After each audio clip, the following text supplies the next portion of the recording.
जिस जगह आपका गंजापन आ गया है पर्टिकुलर, या आपके बाल सामने के पीछे जा रहे हैं, या फिर किसी भी पर्टिकुलर जगह पर पैचेस पड़ गई है, जैसे कि स्क्रीन पे आपको शो हो रहा है, उस जगह पर आपको इसको लगाना है एवरी सिंगल डे।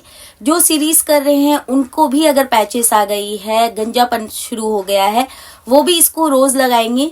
सीरीज अपनी जगह है और ये रेमेडी अपनी जगह है, क्योंकि ये एक रेमेडी नहीं, ये पूरा ट्रीटमेंट है आपके स्कैल्प के लिए। अगर गंजापन शुरू हो गया है या शुरू होने वाला है, आपको आपकी मांगे खाली दिखने लगी है, बहुत ज्यादा हेयर थिनिंग हो रहा है, ये उन लोगों के लिए बहुत ज्यादा वरदान रेमेडी है। सिर्फ आपको उसी जगह लगाना है, और अगर आप पूरे स्कैल्प से ग्रोथ चाहते हो तो पूरे स्कैल्प पे भी लगा सकते हो, तो ये आपकी मर्जी है। बिकॉज ऑफ विंटर हम रोज रोज रेमेडी नहीं लगा सकते, तो इसलिए मैंने ये वाटर बेस्ड टोनर आप कह लो इसको, जो आपके स्कैल्प में जाकर आपका गंजापन दूर करने वाला है। तो ज्यादा बातें किए बगैर वीडियो स्टार्ट करती हूँ, लेकिन एज यूजुअल सिर्फ टोनर मैं आपके साथ नहीं शेयर कर रही हूँ, मैं आपके साथ एक मास्क भी शेयर करूंगी, जो आप चाहो अगर लगाते हो अपने लेंथ पर हेयर के, तो आपका बाल जितना भी गंदा फ्रीज हो ना, एक एप्लीकेशन में क्योर होगा। इसको सिर्फ ट्राई करके देखो, इतना स्मूथ, इतना सॉफ्ट, इतना मैनेजेबल हेयर हो जाएगा ना, आप हैरान हो जाओगे। तो ज्यादा बातें किए बगैर वीडियो स्टार्ट करती हूँ। मैं हूँ आयशा और आप देख रहे हैं सेल्फ लव आयशा। लेकिन अगर आप मुझसे पहली दफा मिल रहे हो या मेरे चैनल पर पहली दफा आए हो, तो चैनल को सब्सक्राइब कर देना। और एक बात मैं आपको बताना चाहती हूँ कि 3 साल पहले मुझे हुआ था हेयर थिनिंग, बॉल्डनेस, गंजापन जिसे कहते हैं, और मैंने सिर्फ होम रेमेडी करके इसको वापस लाया अपने पूरे बालों को। आप जो मेरे बालों का वॉल्यूम या लेंथ देख रहे हो, मेरा हेयर बहुत ही पतला है, थिन कैटेगरी का है। अगर आपको मे बी एक बाल शो ना हो, इतना पतला देखो, आपको नजर नहीं आएगा। उसमें मुझे इतना अच्छा वॉल्यूम, लेंथ, ग्रोथ मिल रहा है। अगर आप होम रेमेडी को ट्रस्ट करके करते हो, कंसिस्टेंट रहते हो, कंटिन्यू करते हो, तो आपको जरूर रिजल्ट मिलेगा, क्योंकि मेहनत कभी भी किसी की वेस्ट नहीं होती। बस मकसद यही है कहना। आइए वीडियो स्टार्ट करती हूँ।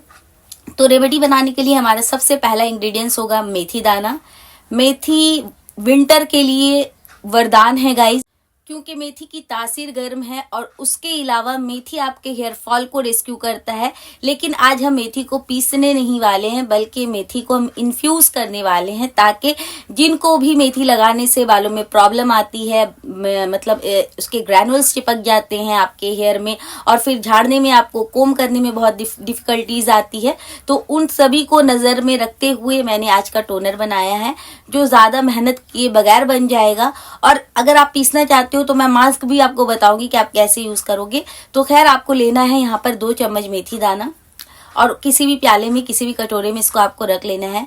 सेकंड इंग्रेडिएंट्स हमारा ऐड होगा हिबिस्कस फ्लावर, जो हेयर थिनिंग के लिए दवा का काम करता है। मैं काफी टाइम कह चुकी हूँ, गंजापन, receding hair line, bald patches, female pattern hair loss, male pattern hair loss, alopecia जैसी बीमारी तक को ये ट्रीट करने की क्षमता रखता है हिबिस्कस फ्लावर और लीफ, जो आपके पास अवेलेबल है। तो देखो, अगर आपके पास फ्रेश है या फ्रेश आप अरेंज कर लेते हो, तो nothing like that, because fresh का गुडनेस ही अलग होता है, अनदर लेवल होता है।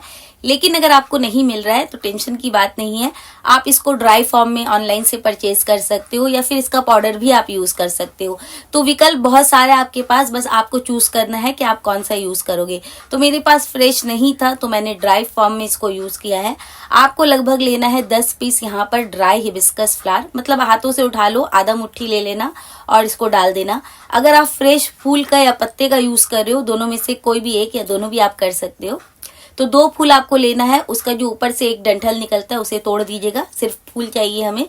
और पत्ती ले रहे हो तो 8-10 पत्ती आप ले लेना, दोनों चाहते हो दोनों ले लो, या दोनों में से एक ले लो। और जो लोग पाउडर यूज करेंगे वो 1 चाय के चम्मच भरकर यहाँ पर पाउडर यूज करेंगे। आई होप मैंने तमाम पॉइंट क्लियर कर दिया। थर्ड इंग्रेडिएंट्स हमारा यहाँ ऐड होगा रोजमेरी लीव्स। रोजमेरी लीव्स जिसने मिनॉक्सिडिल भाई साहब को बीट कर दिया है, मैं काफी टाइम आपको कह चुकी हूँ, प्लांट बेस है, बिल्कुल सेफ है। लेकिन एक मसला इसके साथ है कि बहुत सारे लोगों का कमेंट आता है कि हमें सूट नहीं करता, हमें हेयर फॉल होता है रोजमेरी के वाटर से, या रोजमेरी के मास्क से, या जेल से। तो जिनको भी ये सूट नहीं करता है, तो पहले मैं हमेशा कहती हूँ पैच टेस्ट ले लो। अगर आपको सूट कर रहा है तो इसको एप्लीकेशन करो, सूट नहीं करता है तो आप इसको स्किप कर सकते हो, कोई मसला नहीं है। लेकिन एक बार के एप्लीकेशन या 2 बार के एप्लीकेशन से आप जज मत कीजिए किसी भी इंग्रेडिएंट्स को। एटलीस्ट उसको कम से कम आप 7 दफा उसको इस्तेमाल करो। 7-8 दफा इस्तेमाल करने के बाद या फिर 1 महीना एटलीस्ट उसको दो। अगर बहुत ज्यादा सीवियर हेयर फॉल हो रहा है तो स्टॉप कर दीजिए। लेकिन अगर 100 बाल गिर रहे हैं तो इट्स नॉर्मल। 100 बाल गिरना नॉर्मल कैटेगरी में आता है। उससे ज्यादा अगर आपका हेयर फॉल हो रहा है तब जाकर वो आपका हेयर लॉस में काउंट हो सकता है। इस सिंपल सा बात को जान लीजिए। तो एटलीस्ट रोजमेरी को वक्त दो, कम से कम 10 दिन या फिर आप 1 महीना तक यूज कीजिए। अगर आपको तब जाकर सूट ना करे तो उसके बाद स्किप कर दो। बिकॉज अगर ये आपको एक बार सूट कर गया ना गाइस तो ये गेम चेंजर है आपके स्कैल्प के लिए, क्योंकि ग्रोथ का प्रोसेस जो है ना बहुत तेजी से बढ़ाता है रोजमेरी। तो खैर आपको 1 चम्मच यहाँ रोजमेरी ले। 4th इंग्रेडिएंट्स हमारा यहाँ ऐड होगा क्लोव्स। क्लोव्स का आपको मिकदार ज्यादा नहीं रखना है, 4 से 5 इज इनफ आपको इसमें डाल देना है। क्लोव्स जो anti fungal anti bacterial, winter में खास करके बिल्डअप की समस्या बहुत ज्यादा हो जाती है, डैंड्रफ की समस्या बहुत ज्यादा हो जाती है, ईचिंग बहुत ज्यादा हो जाती है। तो ये तमाम प्रॉब्लम को लॉन्ग, जिसे क्लोव्स कहते हैं, वो क्योर करने की क्षमता रखता है। साथ साथ ये एंटी फंगल एंटी बैक्टीरियल के तौर पर वर्क करता है और आपके स्कैल्प को क्लीन करने की भी क्षमता रखता है, ब्लड फ्लो को तेज करता है। तो मल्टीपल बेनिफिट है। ज्यादा बेनिफिट गिनवाऊंगी तो वीडियो और लंबी हो जाएगी। तो आप 5 पीस लौंग लेना और इसमें डाल देना। And last but not the least आपको लेना है 2 चम्मच या फिर 1 चम्मच, जितना आप कंफर्टेबल हो, राइस लेना है आपको, व्हाइट राइस। जी हाँ, ब्राउन ब्लैक ये सब राइस नहीं लेना है, सिर्फ सादा चावल जो आप खाते हो। राशन वाला भी ले सकते हो, कामनी बासमती, जो चावल आपके पास है लेना है। अब ये तमाम इंग्रेडिएंट्स को आपको धो लेना है 2 से 3 बार। बिकॉज राइस जो होता है ना उसको मतलब स्टोर करने के लिए उसमें एक पाउडर छिड़का जाता है ताकि उसमें कीड़े ना लगे। तो अगर आप डायरेक्ट इसमें पानी देके इसको अगर टोनर बना लोगे या फिर इन्फ्यूज कर दोगे तो उस पाउडर को मतलब इस पानी में मिलने में ज्यादा वक्त नहीं लगेगा और फिर आपका जो टोनर है वो केमिकल वाला हो जाएगा। तो मेक श्योर जब भी चावल यूज करो तो धो लो, उसके बाद ही चावल का यूज करना। मैंने ये तमाम इंग्रेडिएंट्स को वॉश कर लिया है और मैं छन्नी में करती हूँ ताकि कोई भी एक भी दाना वेस्ट ना हो। छन्नी में अगर ये तमाम चीजों को डालकर आप धोते हो ना तो पूरा इंग्रेडिएंट्स आपका वैसे के वैसा रहता है, गिरता नहीं है। तो 3-4 पानी से धोने के बाद मैंने इसको उसी कटोरे में रख लिया है। अब आपको लेना है पीने वाला पानी। Make sure hard water, tap water, boring water का इस्तेमाल करोगे तो हेयर फॉल बढ़ जाएगा। इस बात को ध्यान में रखिए। मैं हमेशा कहती हूँ अगर आपके यहाँ इस प्रकार का वाटर आता है तो बाहर जाओ, 10 रुपए का पानी खरीद लो और उसमें बनाया करो। बिकॉज अगर बालों को बचाना चाहते हो तो ये बहुत जरूरी स्टेप है, इसको आप हल्के में मत लीजिए। आपको लेना है 1 गिलास लगभग पानी और इसको आपको डालकर रात भर ढककर छोड़ देना है, कुछ नहीं करना आपको। नेक्स्ट डे मॉर्निंग जब आप उठोगे तो आपका पानी का कलर लिटरली चेंज हो जाएगा, रेडिश कलर हो जाएगा बिकॉज ऑफ हिबिस्कस फ्लावर। मैंने यहाँ ड्राई यूज किया तो पूरा कलर आप देख सकते हो स्क्रीन पर। अब आपको क्या करना है, बहुत गौर से सुनो ये स्टेप। जिनको ऑयली स्कैल्प है, जिनके बालों में मास्क चिपक जाता है जाकर, निकलता नहीं है इजिली, 3 बार 4 बार शैम्पू करने की नीड होती है, वो लोग क्या करेंगे, वो ये तमाम पानी को छान कर किसी भी स्प्रे बॉटल में रख लीजिए और आपका टोनर बनकर रेडी है। आप यहाँ पर आपका गंजापन आ गया है या फिर आप पूरे स्कैल्प से ग्रोथ चाहते हो तो इसको आपको दोपहर के वक्त, सुबह के वक्त, रात में बिल्कुल मत करना बिकॉज विंटर चल रहा है। अदर सीजन में अगर आप ये वीडियो देखिएगा तो आप रात में भी कर सकते हैं। तो आप दोपहर के वक्त जब धूप तेजी में रहती तो पूरे स्कैल्प में लगा लीजिएगा। दोपहर के वक्त ये पूरा प्रोसेस करना है और इसको लगाने के बाद बालों को धोने की जरूरत नहीं है। आपको बाल नॉर्मली सुखा लेना है और आपका बाल सूख जाएगा, टेंशन लेने की बात नहीं है। सूख जाए, नॉर्मल जैसे चोटी करते हो चोटी बना लो या फिर आप मेल हो तो आप वैसे रह सकते हो एंड गुड टू गो। ऐसा आपको हफ्ते में चाहो तो आप नहाने से 1 घंटा पहले कर लो या जिस दिन नहाते हो उससे 1 रात पहले कर लो। या जहाँ बहुत ज्यादा सर्दी है वहां की मैं बता रही हूँ, लेकिन जहाँ ज्यादा सर्दी नहीं है, जो मैनेज कर पाते हैं, जिनको ग्रोथ बहुत तेजी से चाहिए विंटर सीजन में, वो एवरी सिंगल डे भी अप्लाई कर सकते हैं। यानी जहाँ पैचेस है सिर्फ वो जगह कर लो, एटलीस्ट पूरे बालों में करने की आपको नीड नहीं है। तो ये हो गया पहला स्टेप जो टोनर को मतलब यूज करते हैं। अब आ जाती है मास्क की बारी। जो आपका ग्रैनुल्स बचा है ना उसको फेंको मत, बिल्कुल भी मत फेंको बिकॉज उसमें अभी भी गुडनेस प्रॉपर्टीज मौजूद है और हमारे चैनल पर कोई भी चीज वेस्ट नहीं जाती। तो आपका जो ग्रैनुल्स बचा है उसमें आप 1 गिलास या 1.5 गिलास पानी दीजिए। 1-1.5 गिलास पानी देकर गैस पर चढ़ाकर इसको कम से कम 5 से 10 मिनट उबालो, ज्यादा उबालने की जरूरत नहीं है। एंड बंद करके ढक कर छोड़ दीजिए। जब ये ठंडा हो जाए मिक्सर ग्राइंडर में डालिए और इसको पेस्ट बना लो। ज्यादा मतलब पेस्ट बनाने की जरूरत नहीं है बिकॉज इसको हमें छानना भी है। तो ऐसा पेस्ट बनाओ दरदरा कि आसानी से छन जाए और हमें ब्यूटीफुल सा लिक्विड मिल जाए, सीरम मिल जाए। और उसका इस्तेमाल आपको पूरे स्कैल्प पे, लेंथ पे अच्छे से लगाकर आप बन बना लो। और उसके बाद पॉलिथीन से या शावर कैप से जरूर कवर करो बिकॉज इससे ब्लड का फ्लो तेज होता है। मास्क आपका सेफ रहता है क्योंकि विंटर में बहुत हवा चलती है ना, तो मास्क अकड़ जाता है और फिर धोने में बहुत मसला होगा आपको। तो आप इसको अच्छे से पॉलिथीन से कवर कर लो, आधा घंटा रखो एंड गुड टू गो। उसके बाद जाकर पहले प्लेन वाटर वॉश कीजिए, देन शैम्पू कर लीजिए एंड आप रेडी हो गए हैं। अब मैं एक बात बताना चाहती हूँ जो बहुत इंपॉर्टेंट नोट्स है।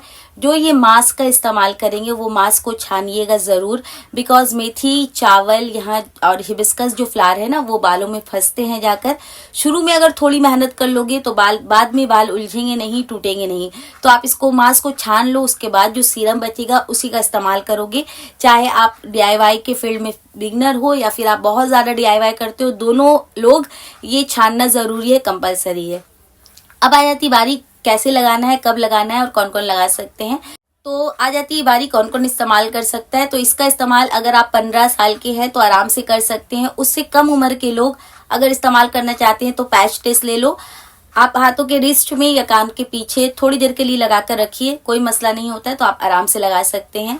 मेल फीमेल आपका जितना भी उम्र है, 70 साल 80 साल, आपको अगर अपने बालों को उगाना है, बढ़ाना है तो आप यूज कर सकते हो।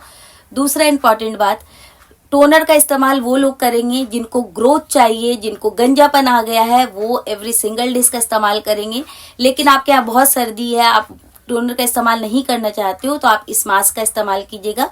रात भर पानी में डुबोकर रखिए तमाम इंग्रेडिएंट्स को, सुबह उठकर उसी पानी के साथ बॉईल कर लेना एंड देन पीस लेना, पूरे मिक्सर को छान लेना और इस सीरम का इस्तेमाल आपको करना है। अगर आप ये सीरीज कर रहे हो तो एक बार करना, अगर आप ये सीरीज नहीं कर रहे हो तो आप इस मास्क का इस्तेमाल हफ्ते में 2 दिन करेंगे 1 महीना तक, ताकि आपको विजिबल चेंजेस आपको नजर आएगा अपने बालों का कंडीशन में। वैसे तो एक एप्लीकेशन में आपको फ्रिज बिल्कुल बहुत गायब मतलब दिखेगी आपको कि आपका फ्रिज जा रहा है कंप्लीटली, जितना था उससे बहुत अच्छा हो गया आपका बाल। लेकिन अगर आप इसको कंटिन्यू 1 महीना तक करोगे ना इस पेस्ट को, तो आपका हेयर ग्रोथ डेफिनेटली आप लिख लो, क्योंकि टोनर तो अपना मैजिक ऑलरेडी कर रहा है। अच्छा विंटर चल रहा है तो जहाँ बहुत ज्यादा सर्दी है वो रूम में रख सकते हैं इस टोनर को, एटलीस्ट 1 हफ्ता 10 दिन रखिए। अगर आपको स्मेल खराब लग रहा है तो इसको आप फेंक कर दूसरा बैच बना लेना इसका। लेकिन जहाँ ज्यादा विंटर नहीं है वो फ्रिज में स्टोर करेंगे इसको, और इसका भी सेल्फ लाइफ जब तब जो है वो 2 हफ्ता हो जाएगा, यानी 2 हफ्ते तक आप इसको फ्रिज में रख सकते हैं। लेकिन फ्रिज से निकाल कर डायरेक्ट मत लगाना, नॉर्मल कर लेना ताकि आपको ठंडी ना लगे बिकॉज हेल्थ इज वेल्थ। जब नॉर्मल टेम्परेचर में आ जाए तो आप पूरे स्कैल्प में या फिर जहां गंजापन आ गया वहां लगाओ एंड गुड टू गो। उसको सुखा लो, धोने की जरूरत नहीं है। आई होप मैंने तमाम पॉइंट क्लियर कर दिया। तो डे 8 में बस इतना ही है। डे 9 में मैं आपसे मिलूंगी एक ब्यूटीफुल रेमेडी के साथ।